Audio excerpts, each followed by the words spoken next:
Democrat Abigail স্পানবার্গার ভার্জিনিয়ার governor নির্বাচনে Republican প্রার্থী Winsome আলসিয়ার্সকে পরাজিত করে রাজ্যটির ইতিহাসে প্রথম নারী গভর্নর হিসেবে নির্বাচিত হয়েছেন। এনবিসি নিউজের প্রতিবেদনে বলা হয়েছে, স্পানবার্গার ৫৬.৮% ভোট পেয়ে জয়ী হয়েছেন, যেখানে আলসিয়ার্স পেয়েছে ৪৩% ভোট।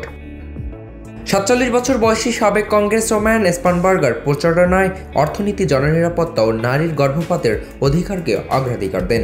রিচমন্ডে বিজয় ভাষণে তিনি বলেন, আজ ভার্জিনিয়া বাস্তবতাকে পক্ষপাতের উপর বেছে নিয়েছে, বিশৃঙ্খলার পরিবর্তে ঐক্যকে বেছে নিয়েছে। তার জয় ডেমোক্র্যাটদের জন্য গুরুত্বপূর্ণ, কারণ ২০২৪ সালের নির্বাচনের পরাজয়ের পর দলটি এখন নতুন গতি খুঁজছে।